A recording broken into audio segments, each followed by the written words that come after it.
Hello and welcome back students. स्वागत है आपका आपके यूट्यूब चैनल प्रेप वेल पर। बहुत सारी प्रैक्टिस, बहुत सारे क्वेश्चंस करने के बाद आज आपका फाइनली क्लैट 2020 का एग्जाम हो चुका है। तो हम लोग आप लोगों के लिए मैथ सेक्शन का सोल्यूशन यहाँ पर लेकर आए हैं। सबसे पहले बात करते हैं कि मैथ सेक्शन का जो एक पेपर था वो किस तरीके से था, बच्चों की क्या उम्मीदें थी और उसके बाद पेपर में उनको क्या क्या परेशानियां झेलने को मिली। देखिए, सबसे पहले आप लोग जो पेपर में क्वेश्चन एक्सपेक्ट करके गए थे, किसी ने दूर दूर तक भी नहीं सोचा होगा कि आपके ज्योमेट्री तक के क्वेश्चन आपको देखने को मिलेंगे। वहां पर क्वेश्चन थे ज्योमेट्री के जिन्होंने बच्चों को परेशान किया। लेकिन ऐसी बात नहीं है कि आप लोग सब लोगों से एक्सपेक्ट किया जाता है कि आप वो सारे क्वेश्चन करके आएंगे। अगर आप मैथ्स बैकग्राउंड के हैं तो भी आपको थोड़ा सा परेशानी इन क्वेश्चन में हो सकती थी, क्योंकि वहां पर कुछ मिस्टेक्स भी है क्वेश्चंस के अंदर। कुछ एक दो क्वेश्चन ऐसे हैं जो हमारी प्लेलिस्ट के क्वेश्चंस के पैटर्न पर बेस्ड हैं। वो प्लेलिस्ट जो हमने साल भर अलग अलग फॉर्म्स में की, जैसे caselet DI, table, bar graph, pie chart, उन पे बेस्ड क्वेश्चंस थे। वो आपके करने लायक थे और काफी बच्चों ने किए भी। कुछ एक क्वेश्चन थे जो मैं मान सकता हूं कि बच्चों को करने में दिक्कत आई होगी। ठीक है, तो आप लोग अगर इस चैनल पे नए हैं और आप लोग अगले क्लैट एग्जाम के लिए तैयारी करना चाहते हैं, आने वाले क्लैट एग्जाम्स के लिए अपने बेसिक को स्ट्रांग बनाना चाहते हैं, तो आप लोगों के पास प्लेलिस्ट बिल्कुल फ्री में अवेलेबल है हमारे यूट्यूब चैनल के ऊपर। इसके अलावा कुछ प्रीमियम कंटेंट भी है जो हमारे रेगुलर जो हमारे स्टूडेंट्स हैं उनके लिए हम लोग डालते रहते हैं। तो चलिए शुरू करते हैं मैथ सेक्शन का सॉल्यूशन। लेकिन उससे पहले मैं आप लोगों को बता दूं कि कुछ क्वेश्चन ऐसे हैं जिनमें मिस्टेक्स हैं, उनके सॉल्यूशन पार्ट में आपको एरर है, और इसके अलावा उनके जो आंसर्स आ रहे हैं वो ऑप्शन में ही अवेलेबल नहीं है। तो अगर आप लोगों को कोई परेशानी हुई हो एग्जाम के अंदर और आप बच्चे कोई परेशान हो रहे हो कि मेरा आंसर मैच क्यों नहीं कर रहा, तो उसका एक ऑब्वियस रीजन है कि क्वेश्चन या फिर उसका आंसर क्वेश्चन पेपर में गलत दिया गया है। तो चलिए शुरू करते हैं। यह है आपका सबसे पहला क्वेश्चन जो बहुत बच्चों ने किया होगा, बहुत आराम से किया होगा अगर आपकी बिल्कुल हल्की फुल्की प्रैक्टिस भी है तो। क्या कह रहा है, देखिए question. The following data presents the cases of Japanese encephalitis in 5 states of India.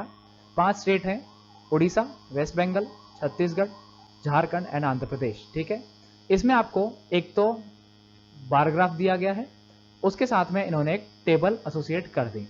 Bar graph में ये क्या बता रहे हैं, number of persons affected by Japanese encephalitis in thousands. ठीक है, कि उड़ीसा में कितने लोग, वेस्ट बंगाल में कितने लोग, छत्तीसगढ़, झारखंड एंड आंध्र प्रदेश में कितनी पॉपुलेशन इस बीमारी से कांटेक्ट में आई। और ये सारा डेटा किस में है, थाउजेंड्स में है। तो इसका मतलब इसको आप 57 नहीं रीड करोगे, इसको आप क्या रीड करोगे, 57,000। इसको आप रीड करोगे 45,000, इसको आप रीड करोगे 21,000, this is 29,000 and this is 13,000। ठीक है, ये आपका बेसिक डेटा हुआ about the number of person. दूसरी इन्होंने बात बताई है ratio of male to female, कि कितने उनमें मेल थे, कितने उनमें फीमेल थी। तो जैसे उड़ीसा की बात करें तो उड़ीसा में जितने भी पेशेंट हैं उसका अगर आप 12:7 रेशियो निकालोगे तो 12 पार्ट मेल को जाएगा, 7 पार्ट फीमेल को जाएगा। अगर आप चाहते तो यहीं पर इसको डिवाइड करके यहाँ पे मेल वैल्यू लिख लेते और यहाँ पर फीमेल वैल्यू लिख लेते। आप लोगों को अच्छे समझाने के लिए मैंने इसको टेबुलेट कर दिया है।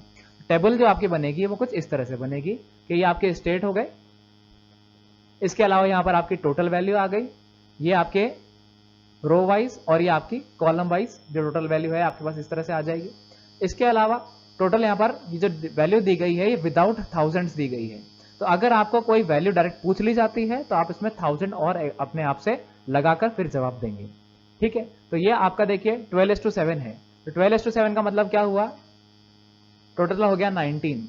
19 से अगर आप 57 को कंपेयर करते हैं, क्योंकि उड़ीसा में टोटल वैल्यू कितनी थी, 57 थी, तो कितने टाइम डिवाइड होता है, ये 3 टाइम डिवाइड होता है। तो ये भी 3 से, ये भी 3 से, तो ये हो जाएगा 36 और ये हो जाएगा 21। तो इस तरह से हमने वैल्यूज सबकी कैलकुलेट कर ली है। यहाँ पर आई बात समझ में, ज्यादा मुश्किल नहीं था, क्योंकि इसके अंदर देखिए एक तो 15:14 का रेशो है जिसको 29 से डिवाइड करना था, बहुत आराम से डिवाइड हो गया।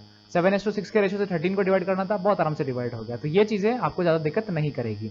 आपके पास 2 चॉइस थी, आप चाहते तो टेबल बना सकते थे, आप चाहते तो इसी टेबल और बार ग्राफ के अंदर वैल्यू को फीड कर सकते थे, मर्जी आप लोगों की थी।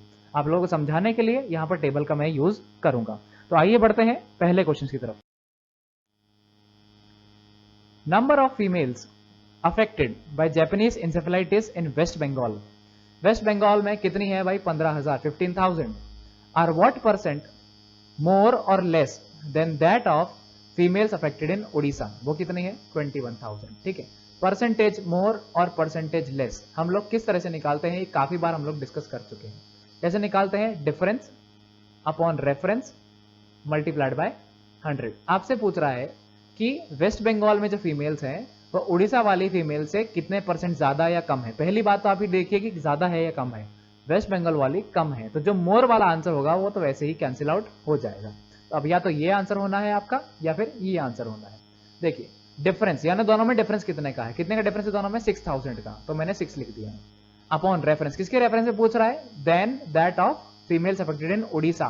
मैंने हमेशा बताया है कि देन दैट ऑफ के बाद जो लिखा होता है वही आपका रेफरेंस रहता है। तो यहां पर क्या हो जाएगा? उड़ीसा रेफरेंस हो जाएगा 21,000।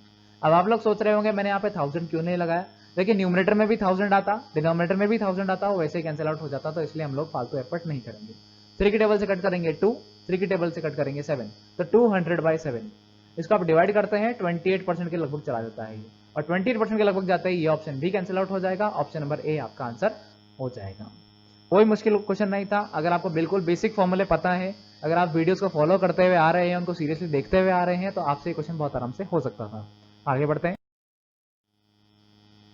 What is average number of males affected by Japanese encephalitis in all the 5 states? सभी 5 states में मिला के average number of male patient कितने हैं? तो आप लोग एवरेज कैसे निकालते हैं भाई? Sum of quantities upon number of quantities, इसी तरह से निकालते हैं। सम ऑफ क्वांटिटीज आपने लिखा दिया 103,000, 103 एंड देन 1000 के लिए आपने 3 जीरो लगा दिए। डिवाइड बाय क्या करोगे आप? 5 स्टेट, क्योंकि आपके पास 5 स्टेट हैं, तो डिवाइड बाय आप क्या करोगे? 5 करोगे। 5 से डिवाइड करते हैं, बड़े सिंपल, आपका 20,600 आपके number average number of males आ जाते हैं, जो कि ऑप्शन नंबर डी हो जाएगा। बिल्कुल आसान क्वेश्चन था, इसमें कोई ज्यादा दिक्कत वाली बात नहीं थी। आगे बढ़ते हैं। If total number of mails, अब देखिए ये जो क्वेश्चन था, ये क्वेश्चन कई बच्चों ने गलत किया होगा और बहुत हंसते हंसते गलत किया होगा, बड़े कॉन्फिडेंस में आके। ठीक है, क्वेश्चन को पढ़िएगा ध्यान से। If total number of mails affected by Japanese encephalitis in other states are 87% more than the average number of males in Odisha, West Bengal, Chhattisgarh and Jharkhand. अब देखिए यहां पे इन्होंने आंध्र प्रदेश को इंक्लूड नहीं किया। ठीक है, आंध्र प्रदेश को इंक्लूड नहीं किया गया है, तो आपको क्या करना है कि ये जो अदर स्टेट्स कहा है, इस अदर स्टेट में आपको आंध्र प्रदेश को अज्यूम करना है, जो कि कई बच्चों ने नहीं किया होगा। ठीक है, 4 स्टेट्स जो हैं, इन 4 स्टेट्स का अगर आप टोटल निकालते हैं तो देखिए ये हो जाएगा 30 + 30 60, 60 + 36 यानी 96,000 हो जाता है। ये तो टोटल नंबर ऑफ मेल हुए। इसका इन्होंने क्या बोला है? एवरेज। ठीक है, तो एवरेज के लिए आप क्या करोगे? डिवाइड बाय 4 करोगे, तो कितना हो गया? 24,000 एवरेज हो गया इन 4 स्टेट्स का। क्वेश्चन ने ये कहा है कि इन 4 स्टेट्स के अलावा जितने भी स्टेट्स बच गए, वहां पे जो पेशेंट हैं वो इन चारों स्टेट्स के एवरेज से 87% ज्यादा है। पहले तो आपने चारों स्टेट्स का सम निकाला, डिवाइड बाय 4 करके उसका एवरेज निकाला। अब आप इसका अगर 87% निकालते हो तो वो कितना आता है? देखिए यहाँ 2 जीरो से 2 जीरो कैंसिल हो जाएगा, 1 जीरो पीछे बचना है आपका, वो अपने पीछे जीरो लगा दिया। ठीक है, तो 24 को बेसिकली आपको 87 से मल्टीप्लाई करना है। ठीक है, आप जिसमें कंफर्टेबल हो आप आराम से कर सकते हो। 24 7 जा 168, 24 8 जा 192, इनको प्लस करते हैं। देखिए 8 8 और ये 2088, तो कितना होता है? 20880। इतने केसेस ज्यादा हैं, ज्यादा है मतलब अभी क्या होना है? ये 24,000 में ऐड और होगा, क्योंकि उसने क्या कहा कि एवरेज से 87% ज्यादा है। अभी तो आपने सिर्फ 87% निकाला है, उससे ज्यादा करने के लिए क्या करना पड़ेगा? आपको उसको ऐड और करना पड़ेगा। तो कितना हो जाएगा इसमें? 24,000 ऐड करते हैं, ये हो जाएगा आपका 44,880। तो इसने ये कहा कि बचे हुए जितने भी स्टेट्स हैं, इन 4 स्टेट्स के अलावा, उनमें जो नंबर ऑफ पेशेंट है वो मेल के इतने हैं। बात समझ में आ गई? यहां तक बात समझ में आ गई? अब इन 4 स्टेट्स में कितने हैं? 96,000 है। तो ऑल ओवर कंट्री में कितने हो गए? ये तो हो गए 4 स्टेट के, और ये हो गए बचे हुए सभी स्टेट्स के। इन बचे हुए सभी स्टेट्स में आंध्र प्रदेश भी ऑटोमेटिकली काउंट हो चुका है। जिन बच्चों ने आंध्र प्रदेश को बाद में अलग से ऐड किया, उनका आंसर सी आएगा और वो गलत होगा। इसको आप प्लस करते हैं तो आपका आंसर आता है 140,880। ऑप्शन नंबर बी यहां पर आपका आंसर हो जाएगा। ठीक है, बहुत ध्यान से पढ़ने का क्वेश्चन था। You had to read between the lines to answer the correct. ठीक है, आगे बढ़े। By what percent is the average of males in Chhattisgarh, Jharkhand and Andhra Pradesh. ठीक है, मेल की बात हुई है और मेल का भी क्या एवरेज बात हुई, किस किसका, छत्तीसगढ़, झारखंड और आंध्र प्रदेश। ये कौन कौन सी बात हो रही है, ये रहा छत्तीसगढ़, ये रहा झारखंड, ये रहा आंध्र प्रदेश। ठीक है, इन तीनों का एवरेज कैसे निकालोगे, इन सबको प्लस करके डिवाइड बाय 3 टुगेदर मोर और less than the average of females in West Bengal, Jharkhand and Orissa. West Bengal, Jharkhand and Orissa की फीमेल्स, ठीक है, who are affected by Japanese encephalitis. Question वही है परसेंटेज मोर या परसेंटेज लेस का। ठीक है, वो आप कैसे निकालते हो पहले भी हम डिस्कस कर चुके हैं, difference upon reference multiplied by 100। ठीक है, लेकिन यहाँ पे जो डिफरेंस परसेंटेज मोर और लेस का ये पूछ रहे हैं, ये किसका पूछ रहे हैं, ये एवरेज का पूछ रहे हैं। अब मेरी बात ध्यान से सुनिए, आप लोग एवरेज कैसे निकालते, इन तीनों को प्लस करके डिवाइड बाय 3, इनका एवरेज कैसे निकालते हैं, इन तीनों को प्लस करके डिवाइड बाय 3। ठीक है, डिफरेंस लेते हैं तो दोनों में डिवाइड बाय 3 वैसे ही रह जाता। तो इसका मतलब क्या हुआ कि डिफरेंस लेते उसमें डिवाइड बाय 3 होता, और जब ये रेफरेंस वैल्यू लगाते तो उसमें भी डिवाइड बाय 3 होता और मल्टीप्लाइड बाय 100 रहता। यहाँ पे सम दोनों का डिफरेंस आ जाता सम का, और यहाँ पे सिर्फ फीमेल्स का सम आ जाता। ठीक है, ऐसे ही होता है। लेकिन अब एक चीज देखिए, डिवाइड बाय 3 से डिवाइड बाय 3 तो वैसे ही कैंसिल हो रहा है। तो इसका मतलब क्या हुआ कि अगर आप सिंपली डिफरेंस ले लें, इसका सम निकालें, इसका सम निकालें, उसके डिफरेंस की वैल्यू पुट करते हैं तो भी आपका आंसर एग्जैक्टली सेम आने वाला है। इन सबको प्लस करते हैं, देखिए कितना होता है 37, और इन सबको प्लस करते हैं, देखिए 36 प्लस 14 यानी 50। डिफरेंस कितने का आया, 13 का। किसके रेस्पेक्ट में निकालना है, फीमेल्स के रेस्पेक्ट में। डिवाइड बाय क्या आ जाएगा, 50 मल्टीप्लाइड बाय 100। ये क्वेश्चन आपका यही खत्म हो गया था 26%। मैं पहले भी बहुत बार बोल चुका हूं कि अगर आपका एवरेज के रेशो की बात हो रही है, एवरेज में कोई कैलकुलेशन की बात हो रही है, तो वहां पे आप एवरेज की जगह सम भी यूज कर सकते हो, आपके आंसर में कोई डिफरेंस नहीं आएगा। तो यहां पर आपका आंसर बनता ऑप्शन नंबर सी। यहां पर आप अपना टाइम बचा सकते थे, इस क्वेश्चन को थोड़ा जल्दी कर सकते थे। हो सकता है कुछ बच्चों ने किया भी हो, जिन्होंने नहीं किया या फिर जो अगली बार पेपर देने वाले हैं वो इस चीज को बहुत ध्यान से समझ लें। आगे बढ़ते हैं। What is percentage of females affected by Japanese encephalitis of total affected population across 5 states? इन्होंने ये पूछा है कि जितने भी फीमेल्स हैं वो इन टोटल पॉपुलेशन का कितना परसेंट है, who is what percent of हुम। जैसे आप स्कूल में कैलकुलेशन करते थे अपनी परसेंटेज निकालने के लिए, वो का वही क्वेश्चन इन्होंने पूछ लिया। तो इन्होंने कहा है कि 62,000 जो है ये 165,000 का कितना परसेंट है, मल्टीप्लाइड बाय 100। अगेन वही चीज, यहाँ पे 1000 फैक्टर क्यों नहीं ले रहा, क्योंकि न्यूमरेटर और डिनोमिनेटर से वो वैसे ही कैंसिल आउट हो जाएगा। 5 की टेबल यूज करोगे 33, 5 की टेबल यूज करते हो आपका होता है 20, 62 का डबल करते हो 124 अपॉन 33, ये आपका लग जाएगा। सिंपली आप डिवाइड करते हो इसको तो 1240, 3 टाइम डिवाइड आपने किया 99, ऊपर से बच गया 25, इधर से आ गया 0। ठीक है, 7 टाइम आप डिवाइड करते हो तो 231 होता है। 37 पॉइंट देखते ही आपका आंसर सीधा क्या हो जाएगा, ऑप्शन नंबर डी। तो ये आपके पहले 5 क्वेश्चन खत्म हुए, जो कि लगभग हर बच्चे ने किए होंगे, एंड आई होप जो मिस्टेक्स आप लोगों ने सिली मिस्टेक्स की यहाँ पर गुंजाइश थी वो आपने नहीं की होगी। अगर आपने की है तो ये यहाँ पर आपकी नेगेटिव मार्किंग होगी। चलिए बढ़ते हैं नेक्स्ट क्वेश्चन की तरफ। चलिए देखिए क्या कह रहा है, a room having the dimensions as mentioned in the chart below. ये रूम है आपका, इसकी इतनी लेंथ है, इसकी इतनी ब्रेड्थ है, इसकी इतनी हाइट है। सबसे पहली बात कि यहाँ पर कुछ डेटा फीट में है और कुछ डेटा इंचेस में है। तो अगर आपको बेसिक पता हो तो आपको पता होना चाहिए कि 1 फीट हैज 12 इंचेस। ठीक है, स्कूल के अंदर आप लोगों ने अपनी हाइट निकाली होगी, तो आप इस तरह से बताते हैं, पहले हाइट फीट में बताते हैं और उसके बाद जो बचा हुआ होता है वो इंचेस में बताते हैं। ठीक है, तो अगर आपको कोई कन्वर्जन की जरूरत हो तो ये डेटा आप यूज कर सकते हैं। तो इसने क्या कहा है, एक रूम है जिसके डायमेंशन ऐसे दे रखे हैं, उसमें एक टेबल रखी हुई है, तो टेबल के डायमेंशन दे दिए आपको कि टेबल की इतनी लेंथ है, इतनी ब्रेड्थ है, इतनी हाइट है। एक बेड है तो बेड के बारे में आपने डायमेंशन दे दिया आपको, इसके अलावा चेयर के डायमेंशन दे दिए। ठीक है, इसके बाद इन्होंने क्या कहा, there are 3 books kept on table side by side. ठीक है, उसके ऊपर 3 बुक्स और रखी हुई है, and also a lamp having radius of 3.5 inch. Now on the basis of information given below answer the following questions. पहले इस चीज को समझिए, एक रूम है, ठीक है, एक रूम आपका इस तरह से बना दिया हूं, ये मैं सिर्फ इसका फ्लोर एरिया बना रहा हूँ। ठीक है, आप लोगों को समझाने के लिए, हाइट वाला पोर्शन भी इसमें है। ये रूम है जिसकी इन्होंने लेंथ दी है 18 फीट और इन्होंने ब्रेड्थ दी है 12 फीट। अगर आप इसको ऊपर करके बनाएंगे तो आपके पास इसका हाइट वाला फैक्टर भी आ जाएगा। ठीक है, इस तरह से आप बनाते हैं, वैसे बना सकते हैं। अब इसमें क्या है, एक बेड रखा हुआ है, तो आपका जो बेड होगा उसकी लेंथ है 3.5 फीट, उसका ब्रेड्थ है 6 फीट। ठीक है, तो आपका इस तरह से कोई एक बेड बन जाएगा यहाँ। तो ये जो चीज़ें हो गई 3.5 और ये हो गया 6। बात समझ में आ गई। इसमें एक टेबल भी है, तो टेबल आप बेड के ऊपर तो रखोगे नहीं, तो टेबल वाला सपोज कीजिए इस कॉर्नर में रख दिया आपने, ठीक है। टेबल आपकी लेंथ है 3 फीट की, उसका ब्रेड्थ है 4 फीट। क्लियर। आगे देखते हैं, यहाँ पर एक चेयर भी रखी है, तो टेबल के पास में चेयर रख देते हैं 2 बाय 2.5 की। ये 2 हो गया, ये 2.5 हो गया, ठीक है। अब क्या कह रहा है, ये टेबल है, इसके ऊपर 3 बुक रखी है साइड बाय साइड, ठीक है। तो ये 3 बुक रखी है, और कैसे रखी है, 12 inches bye 6 inches bye 3 inches. सबसे पहली बात कि 12 इंच का मतलब हो गया 1 फीट, तो उसकी इन तीनों बुक्स की जो लेंथ है वो 1 फीट है। तो अगर 1 फीट की 3 बुक्स रखोगे साइड बाय साइड, टोटल कितना हो जाएगा, 3 इंच हो जाएगा। मतलब वो इस तरह से आ रही है, ठीक है। ये एक, ये एक, ये एक, और इसका जो ब्रेड्थ है वो कितना है, 6 इंचेस, यानी कि हाफ इंच, तो 0.5 इस तरह से हो गया। इसके अलावा वहां पर एक लैंप भी रखा हुआ है जो कि 3.5 इंच का है। तो ये लैंप आपने इस तरह से रखा, उसका जो बेस है वो सर्कुलर है और इसका जो रेडियस है वो 3.5 इंच दे रखा है। क्वेश्चन आपका इस तरह से है, ये पूरा का पूरा क्वेश्चन आपकी इमेजिनेशन पर बेस्ड था कि आप इस चीज को इमेजिन कर पाते हैं। देखिए आप लोग घर में सब लोग इस तरह से देखते हैं, आपका एक सेटअप रहता है घर के अंदर, ठीक है। बिल्कुल उस पर बेसिक क्वेश्चन था और बच्चे क्वेश्चन पढ़ के घबराए भी होंगे।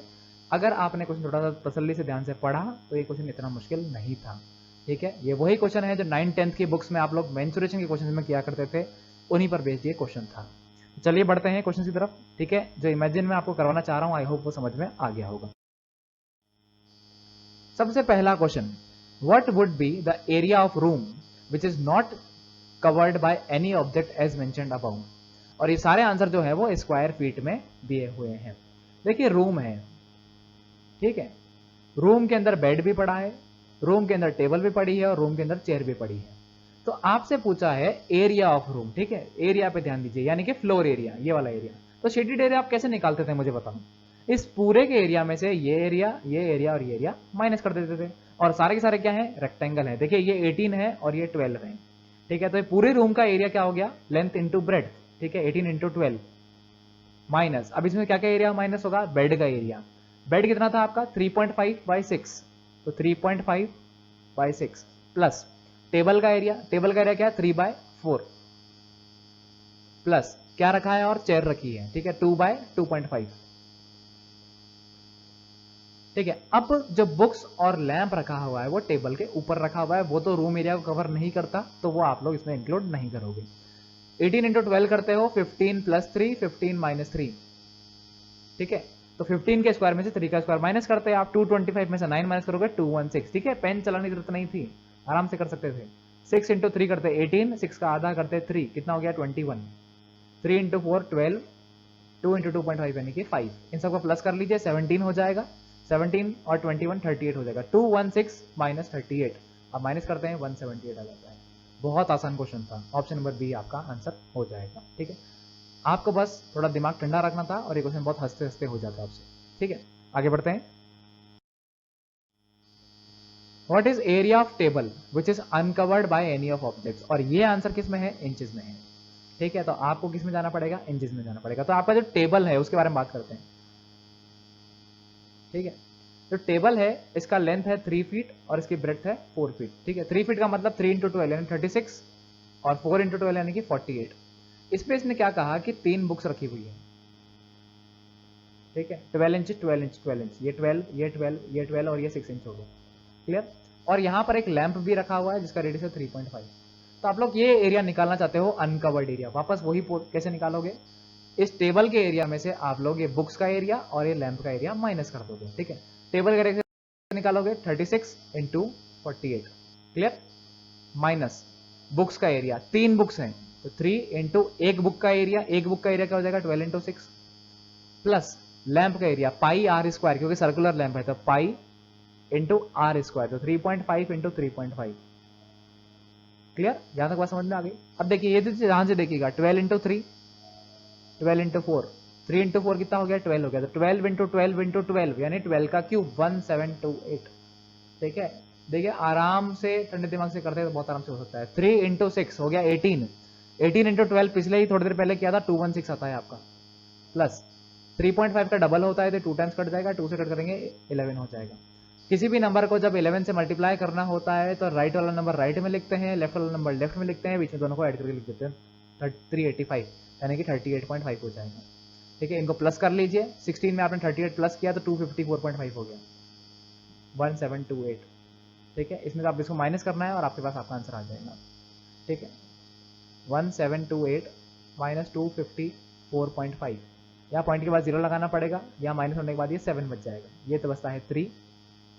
72 में से 25 माइनस करते हैं तो आपके पास बचता है 47 और ये बचता है 1, तो 1473.5 ऑप्शन नंबर सी आपका सीधा सीधा आंसर हो जाता है। क्लियर है?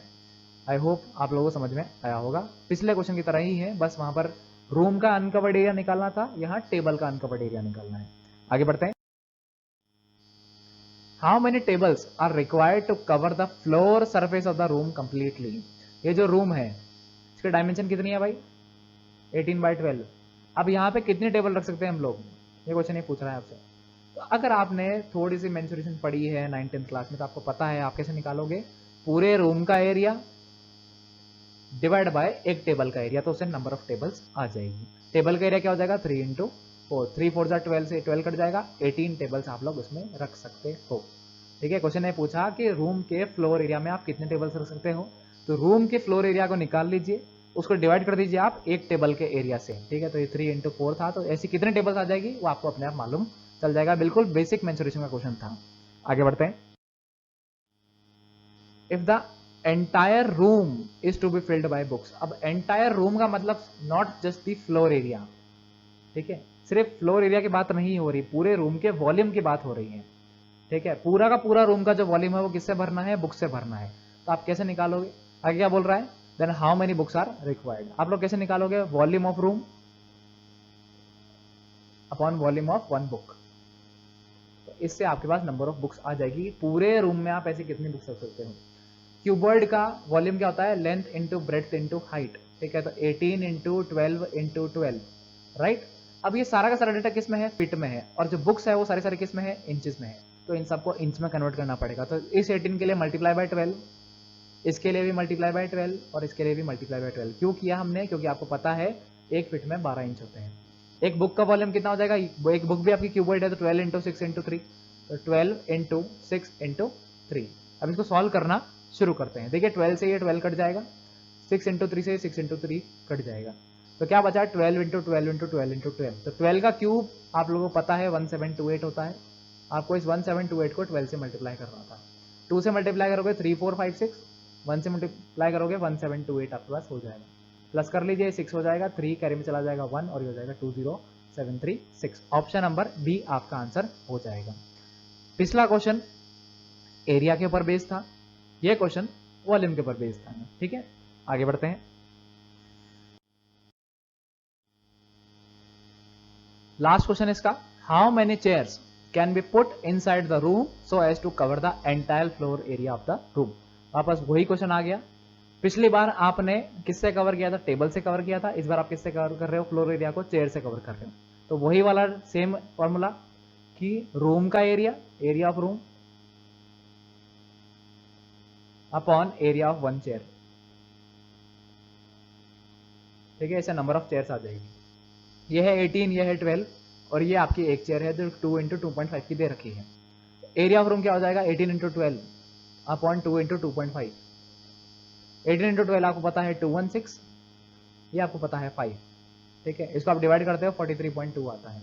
तो देखिए नंबर ऑफ चेयर पूछ रहा है, तो 0.2 चेयर्स आप वैसे भी नहीं रख सकते, तो आप कितनी चेयर रख सकते हो? मैक्सिमम 43 चेयर्स आप रख सकते हो। ऑप्शन नंबर सी आपका आंसर हो जाएगा। बहुत आराम से आपके 10 क्वेश्चन कंप्लीट हो गए हैं, बिल्कुल बेसिक मैथमेटिक्स के बेसिस पर ही।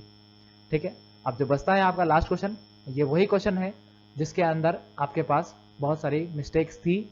क्लैट ने जो पेपर बनाया है उसमें जब आंसर आना चाहिए वो ऑप्शन में अवेलेबल नहीं था। तो चलिए बढ़ते हैं उस क्वेश्चन की तरफ।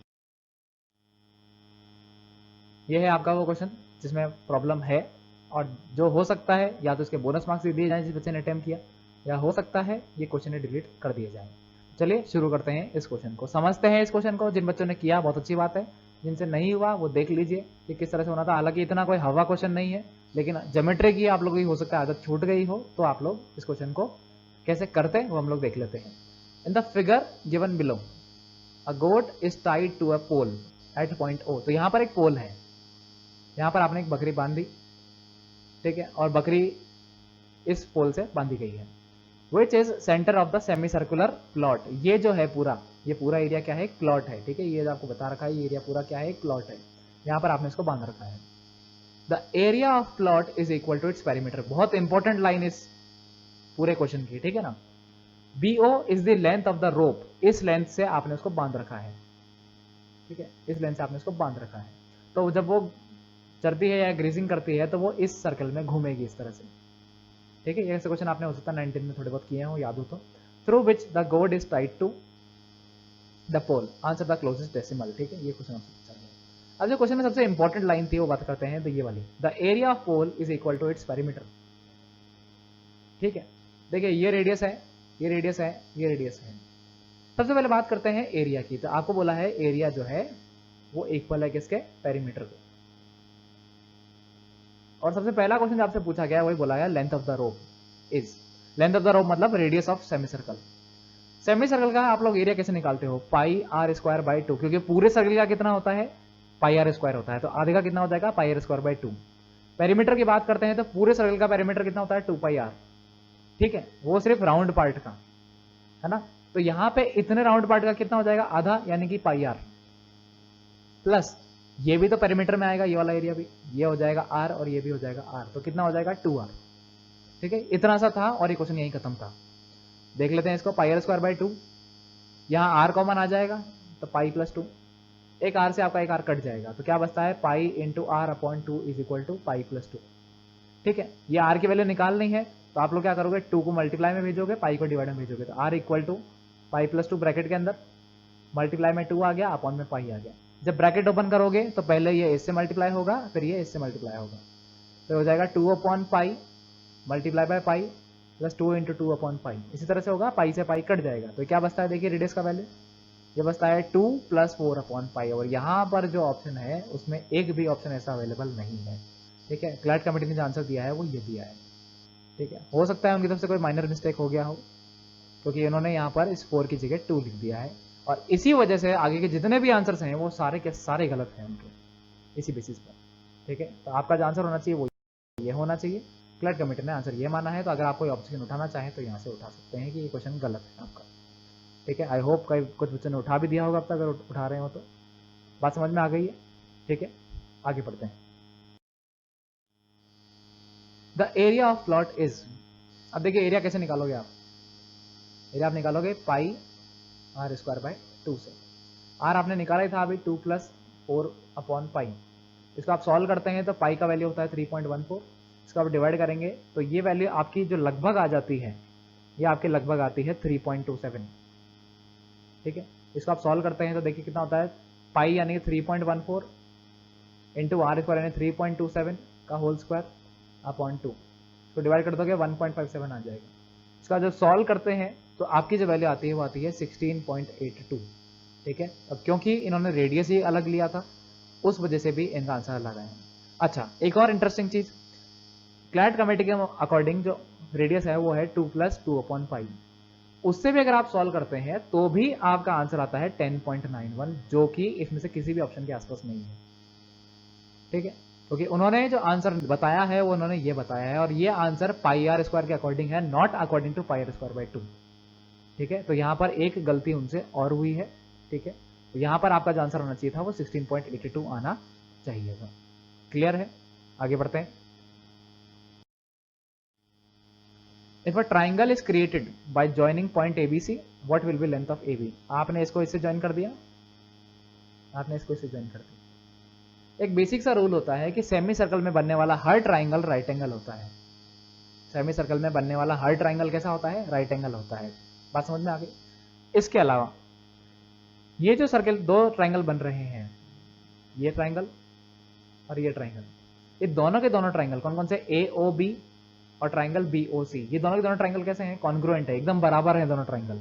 इसका मतलब ये लेंथ और ये लेंथ क्या रहेगी, इक्वल रहेगी, क्योंकि ये लेंथ दोनों में इक्वल है, ये लेंथ दोनों में इक्वल है, तो ये बची हुई लेंथ भी क्या होगी, दोनों के अंदर इक्वल रहेगी। यानी कि साइड साइड साइड रूल से आप बोल सकते हो कि दोनों के दोनों ट्राइंगल कैसे रहेंगे, आपके कॉन्ग्रुएंट रहेंगे, ठीक है। तो अगर ये x लेते हो तो ये भी क्या हो जाएगी, x हो जाएगी, ये रेडियस है, ये भी रेडियस है, तो ये पूरा कितना हो गया, 2r हो गया।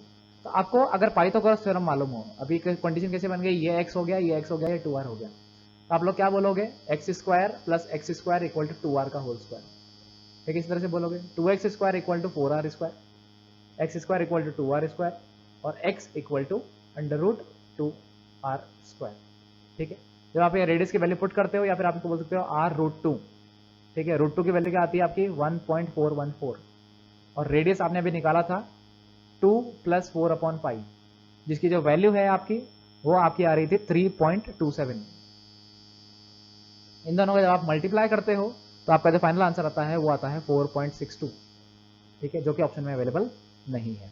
ठीक है, क्लैट कमेटी ने जो आंसर निकाला है वो 2 प्लस 2/π के अकॉर्डिंग निकाला है इसी फॉर्मूले से, तो उनका आंसर आता है 3.729। ठीक है, यानी कि ऑप्शन नंबर ए उन्होंने आंसर बताया है, जो कि गलत है क्योंकि उन्होंने रेडियस की वैल्यू गलत अज्यूम की है। तो सिर्फ एक रेडियस गलत होने से उनके सारे आंसर लाइन बाय लाइन गलत हो गए हैं। आगे बढ़ते हैं। What will B area of triangle ABC. देखिए एरिया ऑफ ट्राइंगल अभी आपने निकाला, ये था 4.62, ये था 4.62 और ये आपका हो जाए 2r, यानी 2 इंटू रेडियस की वैल्यू 3.27। राइट एंगल ट्राइंगल का एरिया आप कैसे निकालते हो, half into base into height, right. तो हाफ इंटू 4.62 मल्टीप्लाइड बाय 4.62, इसको आप सॉल्व कर दोगे, दोनों को मल्टीप्लाई करके डिवाइड बाय 2 कर दोगे तो आपका आंसर आता है 10.67। ठीक है, ये आपका आंसर आना चाहिए। लेकिन उन्होंने दूसरे रेडियस से निकाला है, यानी कि आपका जो रेडियस पहले उनका आ रहा था 2 प्लस 2/π के अकॉर्डिंग, जिसकी वैल्यू आपकी आती है 2.63। इसके अकॉर्डिंग उन्होंने जब निकाला है तो वो आपका आता है x की वैल्यू कुछ और आ रही थी उनकी 3.729। तो हाफ इंटू, अब इस बार x की वैल्यू उन्होंने क्या ली है 3.729 ली है, यहाँ पर भी 3.729, तो हाफ इंटू 3.729 का होल स्क्वायर। तो उसके अकॉर्डिंग जो आपका आंसर आता है वो आता है 6.952, जो कि उनका बनता है ऑप्शन नंबर ए। अब हालांकि रेडियस गलत है, उस वजह से इस x की वैल्यू गलत है और इस x की वैल्यू गलत है, तो उस वजह से एरिया ऑफ ट्राइंगल भी गलत है। आई होप समझ में आ गया होगा। अगले क्वेश्चन तरफ बढ़ते हैं। पेपर का जो last question, what will B perimeter of the triangle ABC. आपका ट्राइंगल एबीसी इस तरह से बनना है, यहाँ आपके पास राइट एंगल है, ये वैल्यू जो हमारी आ रही है वो आ रही है 4.62, क्लैट कमेटी ने दी है वो 3.729 दी है। ये वैल्यू आपकी आ रही है 4.62, क्लैट कमेटी के अकॉर्डिंग होती है 3.729, क्योंकि दोनों बराबर होंगी। इसके अलावा ये आपका 2r आता है, जो हमारे अकॉर्डिंग आता है 2 इंटू 3.27 और क्लैट कमेटी का आता है 2 इंटू 2.63। पेरीमीटर में आप क्या करोगे, तीनों प्लस करोगे तो आप ये प्लस ये करते हो, तो आपका जो आंसर आता है वो आता है 15.78। इंटरेस्टिंग चीज, क्लैट कमेटी के अकॉर्डिंग आप ये प्लस जब ये करते हो तो आपका आंसर आता है 12.718, जो कि ऑप्शन में ही नहीं है। ठीक है, तो अपने ही आंसर्स को कॉन्ट्राडिक्ट करते हुए यहाँ पर क्वेश्चन पाए गए। क्लियर है, तो आपका जो करेक्ट आंसर होगा वो 15.78 होगा। तो स्टूडेंट्स, ये था हमारे क्लैट 2020 के मैथ सेक्शन का सोल्यूशन। आई होप आपको समझ में आ गया होगा। अगर आप चैनल पर नए हैं तो हमसे जुड़ जाइए, ताकि हम आपको इसी तरह के और वीडियोस आप लोगों के लिए पहले भी लाते रहे हैं और हम लोग आगे भी आप लोगों के लिए इस तरह के वीडियोस लाते रहेंगे। इसके अलावा अगर आपको और क्वेरीज हैं तो आप हमारे सोशल मीडिया प्लेटफॉर्म से हमसे जुड़िए, और साथ ही अगर आपको मटेरियल की आगे ज़रूरत पड़ने वाली है क्लैट या आफ्टर क्लैट के बाद भी, फ्यूचर के अंदर भी, तो आप हमारा टेलीग्राम ग्रुप ज़रूर ज्वाइन कीजिए। तब तक के लिए जय हिंद, थैंक यू, धन्यवाद।